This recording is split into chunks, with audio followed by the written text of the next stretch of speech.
evening, ladies and gentlemen. How are you? How are we all doing?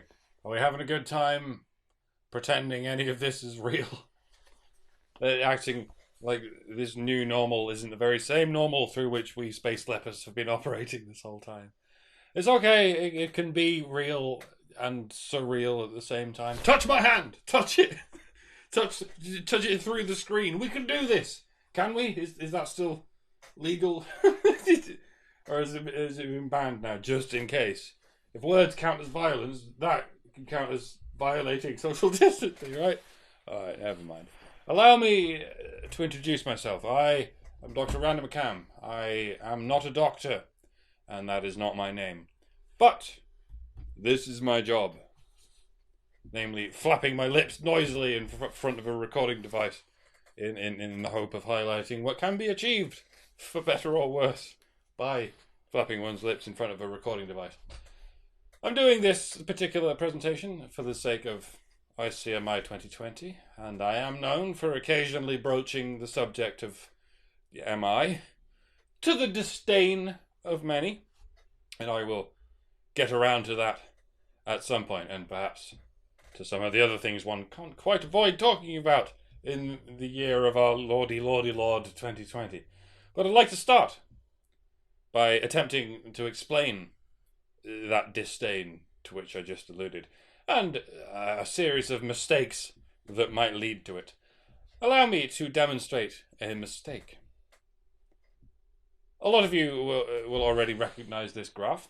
It describes a phenomenon that was first stipulated over 2 decades ago and entered the greater public conscience about 1 decade ago. It's one of those wry observations that elicits a rather smug smile the first time you hear about it. As such, if I introduced it to you 10 years ago, it might have made a quaint and interesting addition to a conversation or a diatribe. Just like if I said straw man 20 years ago, a lot of people's reaction would be, "Whoa, what do you mean? I don't understand your advanced figurative vocabulary, old blessed one. Please break down your complex intellect so that ragamuffins like myself might strive to levitate to your altitude." But as you may have already deduced, such things do not last. When you introduce a lofty piece of jargon into common parlance, you only have a few years before these smarmy simpletons get hold of it and find themselves shoving it into every hole of every shape in ruthless pursuit of the art of sounding intelligent without ever having to say anything intelligent. Nowadays, when someone says straw man, you can be reasonably suspicious that you're talking to a pretentious moron who is far more interested in using words to cast spells than using them to refine arguments. And alas, the time has come for the same fate to befall this graph and the observation it illustrates. When you hear someone use the term Dunning-Kruger, there is a decent to above average chance that you are dealing with an incompetent and overconfident pretentious moron who has merely grasped at yet another incantation in their pursuit of a quick and easy fix to whatever argument they are losing at the time. It's inevitable. When you think about it, pseudo-intellectual ponces will follow pseudo-intellectual jargon like rats to the piper, round and round the summit of Mount Stupid there. And indeed, the humility one experiences in the nadir of the Great Valley is what prevents us from forming such a claim as "you're incompetent and you don't know it," as though it constitutes a substantive position by itself. In short, mentioning the Dunning-Kruger effect is now a prevalent symptom of the Dunning-Kruger effect itself.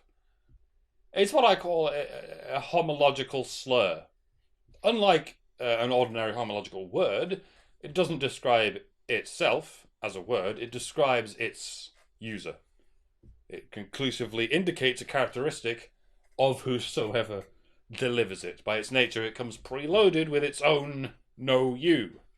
It shoots the hand that writes it. It puts its foot in the mouth of the speaker that speaks it. For instance, To call someone a slanderer is to slander them. To call someone a contrarian invariably is to take up a position contrary to theirs. To call someone a misogynist is typically, if not always, a deeply disrespectful attempt to use women as a combustible weapon in an irrelevant battle of attrition. And indeed, we've reached the point at which straw man is usually employed as a misrepresentation of an argument that was not a misrepresentation, hence it itself is a straw man. And you won't get anywhere by explaining these things post hoc, because pointing out the no you inherent in the system merely comes across as a no you out of the blue, as unsubstantiated as the initial homological slur. As such, what we have here is a mistake. This whole graph, this whole notion, is a fundamental mistake. Not because it's untrue or inaccurate, it may very well not be, but because its usage, its application, has a limited shelf life. After that shelf life is over, it becomes not productive but counterproductive. Much like unrefrigerated foodstuffs, it inevitably goes off. And once it's sufficiently past its sell-by date, it will no longer nourish you. Despite any rudimentary roughage contained in its primordial mould, it will not fill your bowels. It will in fact cause you to void them from both ends. Much like the term straw man, the term Dunning-Kruger used to be what we might call food for thought, but now it is only food for the projectile vomiting of thought. We are dealing, probably apocryphally, with one of the two things that Albert Einstein, probably sarcastically, proclaimed to be infinite. Indeed, evidence for the universe's infinity is still scant compared with evidence for the infinity of human stupidity. The eternity of stupidity we can produce cannot be encapsulated by mere words or sounds or pictures or even abstract signs. What I mean is, it is not possible, neither mathematically nor biologically nor psychologically, to pinpoint any specific reason that explains any given manifestation of human arrogance, let alone the condition as a whole. It will always surprise you. It will always find a way to surpass even your wildest expectations, no matter what you do or how comprehensively you prepare for it. There is no why. It simply is. And I know that sounds unfalsifiable. Therein is the paradox. It is the description of the unfalsifiability inherent in the system we refer to as human stupidity. What we can do is make some attempt to plot why. Well, not why, but how. We can try to study the relationship human beings have with ideas. I've always preferred to focus on ideas rather than the people having them, not least because ideas are not infinitely stupid, because their self-replication requires transient memory. Ideas can be extremely stupid, sometimes objectively stupid, but they cannot propagate infinitely without some kind of mind or some kind of collective cognitive bias of minds helping them to do so. And the interesting thing about ideas and how they relate to the humans harboring them, or at least the thing that might remain interesting for a few years before it goes horribly wrong, is they are subject to a similar phenomenon that can be plotted in a similar graph, similar at a cursory glance. As before, let us plot confidence on the y-axis, representing the confidence one is likely to have in a given idea. Competence, however, not quite as applicable to the ideas, since ideas don't really do any work. They don't do any of the working out, so to speak, or any of the heavy lifting, so to speak, in another metaphorical avenue. The only way to measure ideas is by the feedback they receive from their empirical application in the world. the causal connections that can be drawn between them and the consequences for which they, as ideas, can be held accountable. So, for the sake of symmetry, what we're going to do is we're going to plot on the x-axis is negative feedback. One might intuitively use positive feedback, as is traditional, but negative will be the most illustrative option in terms of narrative, as you'll see. If an idea receives little to no negative feedback, moreover, it can only be seen to receive positive feedback, then it naturally resides high up on the y-axis, where one's confidence in that idea is elevated and robust. Ideas such as breathing air, metabolizing food, supporting your family, that sort of thing. But the problem is, the ideas to which we cling most stubbornly are the best ones and the worst ones. Positive feedback builds confidence because of its harmonious nature with the environment, but negative feedback builds confidence because it travels along a sort of a closed loop in the human mind, or indeed any mind capable of remembering any idea.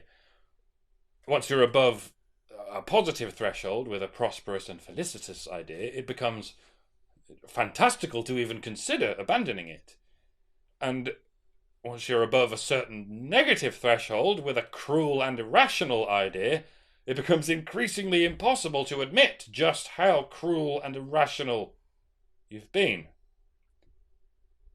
Like if I said to you, we're going to spend billions of dollars on an international race war to hold the free world hostage until it relinquishes power to a criminal dynasty of obscenely wealthy paedophiles, you wouldn't in your wildest dreams think, yes, count me in, sign me up, shut up and take my money, that is definitely how you be the good guys. But, as bizarre as that sounds, friends, I know, as absolutely indescribable as that deigns to imagine, it, of course, does not mean it's impossible to get there. All you need is increments. With enough increments, you can indeed build a lever that can move the earth.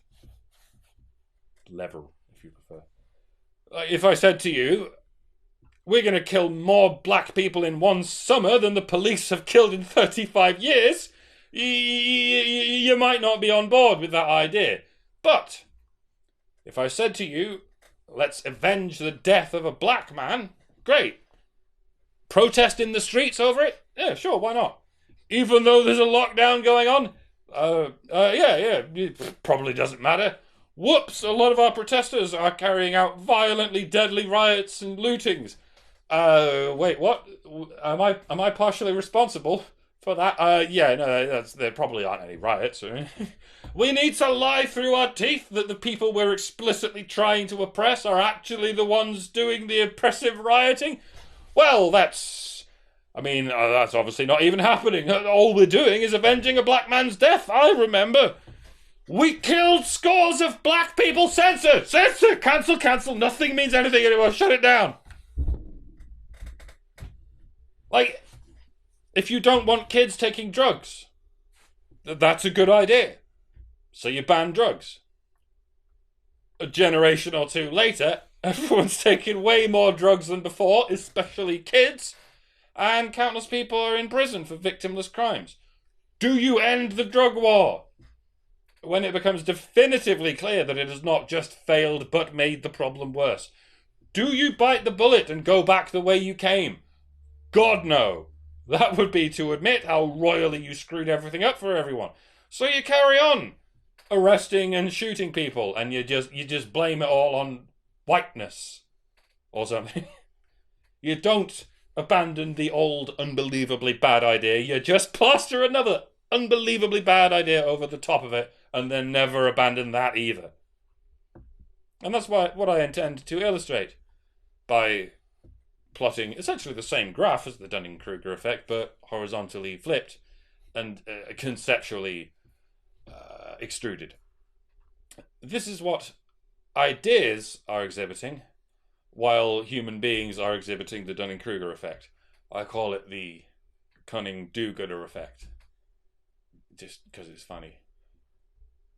As we all know, well, not all of us in our right minds, but as anyone can ascertain if they're feeling lucid, nobody who is in the business of governing peoples, nobody sincerely runs on a platform of let's kill all humans and end civilization. Nobody actually conspires to do this, even if they want to, deep down. That's not how optics works when you're dealing with a social species.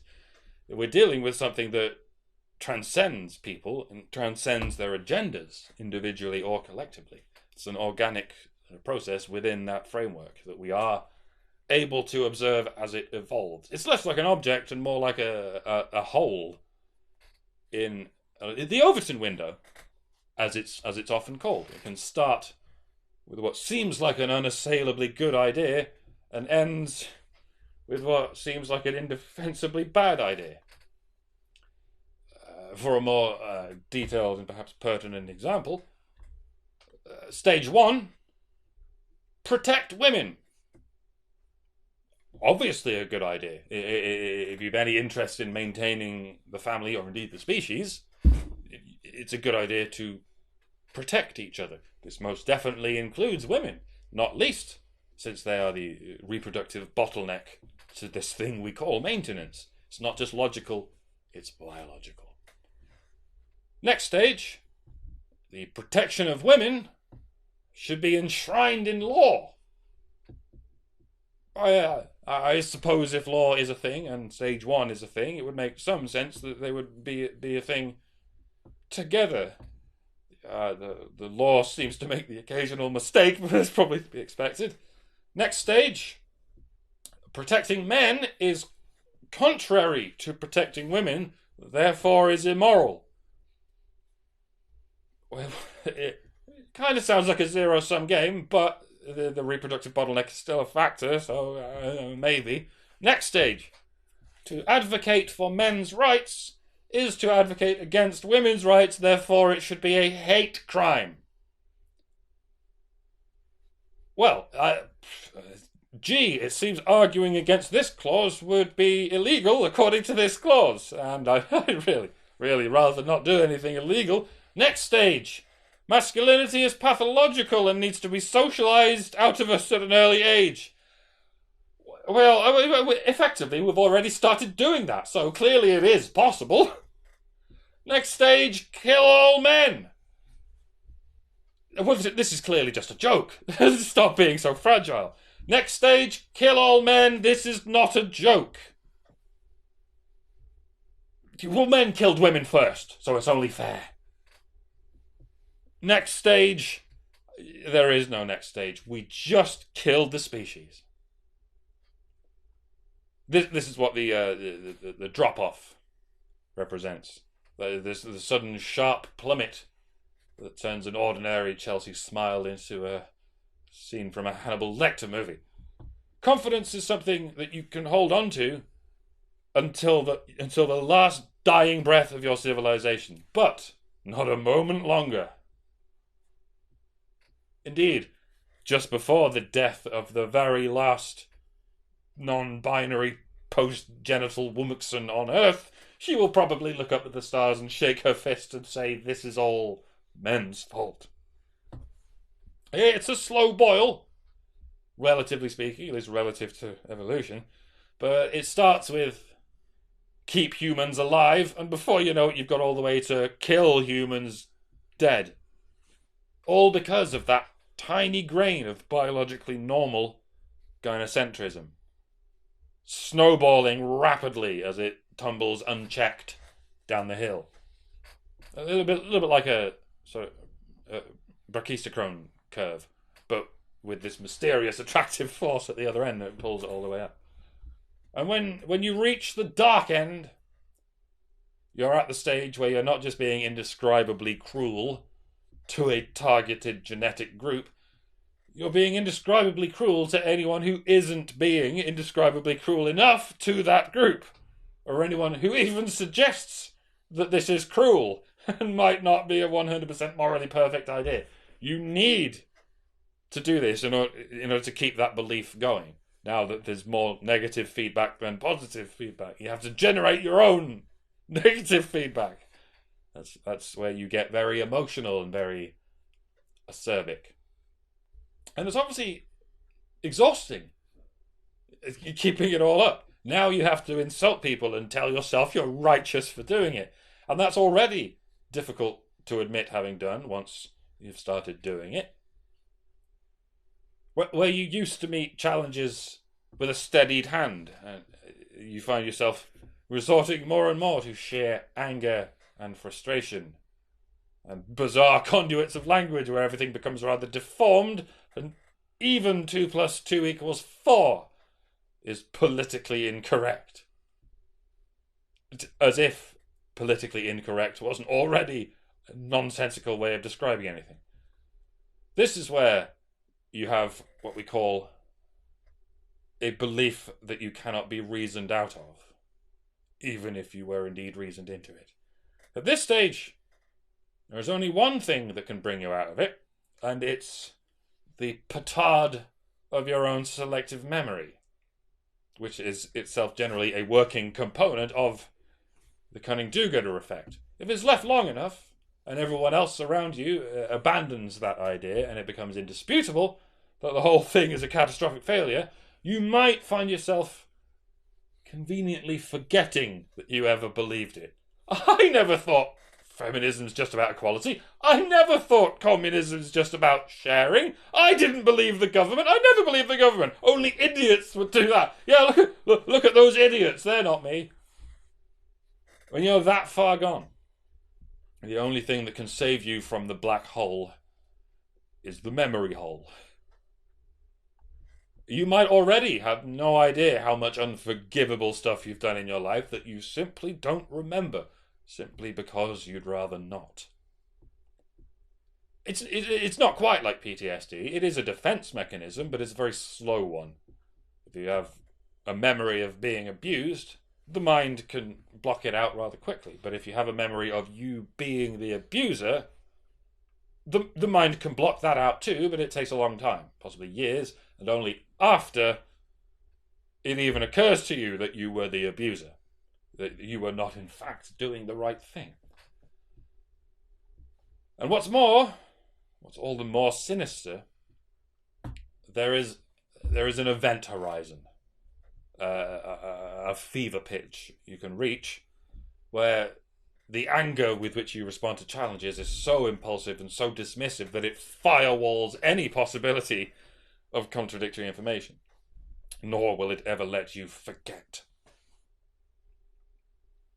The very notion that this idea has any negative consequences at all will only be shot on sight if it gets anywhere near your brain. If your protests have killed far more people than the thing you're protesting ever did, it's indefensible. By first principles, by the standard of the original foundation of the idea, it has failed. If your so-called social commentary about exploitation is flagrantly exploiting those very same exploitees, by your own standards, you are the villain you're supposed to be fighting against. But you'll never be able to admit to that. This cannot be true. It's not possible. Nobody can be that unimaginably evil and or stupid, especially not me. Like when a series of websites told you to believe you were killing people by going outside. Yes, millennials, I'm going to talk to you like the boomers you obviously are, and to you that probably somehow makes sense, and that's kind of the point. Shut up. Focus for a second. You woke up one day, and a loosely connected network of incentivized quote-unquote reporters told you everyone is going to die, and you believed them. And now your entire way of life has been arse-ended at the swipe of some dark emperor's dagger. Don't act like it hasn't. And what are you doing? What are you doing in response to that happening? You're brutally cucking yourself to own the covitards. You're inventing silly, insulting names with which to subcategorize other loosely connected networks of incentivized quote-unquote reporters who presented a quote-unquote different report. Not because that report was untrue, but because it's a different report. You're pointing at those reports and going, look, someone disagrees with us. Aren't they dumb? I can't figure out why they're wrong, but come, let us laugh at the losers who think the wrong thing. You're standing in a barren digital wilderness, periodically crowing at the sight of a bad take, instead of ever giving the first hoot about the livelihood you just lost for no good reason. The livelihood everyone just lost. Everyone except the giant corporations telling you what to believe. That's what you're doing. I mean, good Lord. This is not even nothing. This is dark energy. You would not believe the sheer forces of cognitive gravity at play here.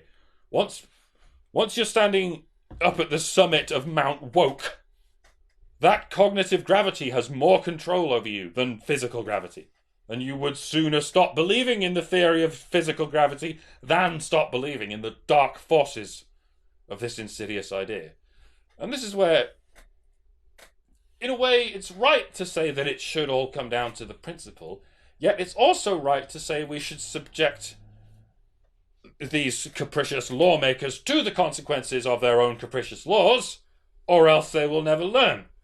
All of this could be true, but there is a further subsection of these patients who cannot even learn. Full stop. No matter how many rude awakenings they get, no matter how many holes they shoot into their own foot, no matter how much evidence is stacked up before their very eyes, even when the authorities in question admit to the lie, you will still believe the lie. No learning will occur, ever. Learning is no longer supported in this version. Please install upgrade. Some people are actually gone. They cannot come back. Like the parents who never even heard the screams of their newborn child as the surgeon amputated the tip of his genital skin and harvested it to the highest bidder. It is impossible to come to terms with that. And so, from that machine spews nothing but impossible terms forever. I cannot possibly have done this. To my child, I cannot possibly have done this. I would rather die. I'd rather bury myself right here by God than have done this. And they're right. They can't live with it. Could you? They literally can't accept this reality and go on living. For this life would be as good as over. Just like families all over the world have been isolated and left to die alone. And workers and small businesses have been scraped away from the landscape like a hurricane just plowed through everything, leaving nothing but government-approved riots. For no good reason, the world was turned into a totalitarian ghost town overnight, and all you did was oink for more and grunt incessantly at the now poverty-stricken plebs whose lives you were complicit in ruining. How can you ever come back from that? How can you face your fellow man when you've spat in all their faces like that? You can't. You have to keep telling yourself forever that they deserved it. Because they're stupid and you're smart and their science is bad science and your science is good science. And really, you have to be prepared to account for the existence of people like this. Or should I say, the persistence of ideas like this. I myself, through a certain flighty optimism, have occasionally leaned on the idea that everything's mysteriously going to drain back to normality after November. Obviously, that's a case that's easier to make for the United States than it is for the rest of the world where it's going on. And even so, some things will not go back to normal. Certainly not right away. I mean, perhaps the bribes will dry up. Perhaps the conditions of the bribes will come to an end. Perhaps the government, out of pure necessity, will have to stop choking the life out of its battery farm citizens, lest the source of all their energy ceases to be a ruthless psychopath or an artificially intelligent machine, can change their mind surprisingly easily, because the bottom line is self-preservation of life, not just self-preservation of ego. However, ordinary people with ordinary egos and ordinary uncertainties about the world can have enormous difficulties admitting they were wrong. It's hard enough admitting that you yourself came up with an idea that turned out to be a terrible idea. In many ways, it's even harder to admit that you were convinced by someone else's terrible idea. Because then you really have let yourself down as well. You have to admit it to yourself, not just vie for the approval of others. You weren't just foolish, you were passively foolish. You let your guard down on purpose. You volunteered yourself to the slaughter. And you signed everyone else up for it. So in conclusion, if you want the people way up there to come down from their high horse at the tip of Mount Woke, forget it. It's not going to happen. Ever. That's the event horizon. No force in the universe can fight it. If you want to coax down the people who are almost there, also don't bother. Because as I said, only the memory hole can coax them down. They'll only stop believing this when they no longer remember believing it. If 2 years from now you say, hey, remember the lockdown hoax of 2020? Remember when you callously betrayed your species above and beyond all reason because the media told you to? Remember that! If you tell them that, all you'll do is push them back up the mountain. Because now they remember. Now they have to rationalize that memory somehow, and they'll do so the only way they know how. By quintupling down on that same apocalyptic idea. So, just let them forget. Give them all the time they need to pretend it was all other people's fault. We absolutely must not let the world at large forget what happened here, so we can say no next time anyone proposes it. But we can do so without pointing the finger at our friends and family. Point your finger at the thing that happened.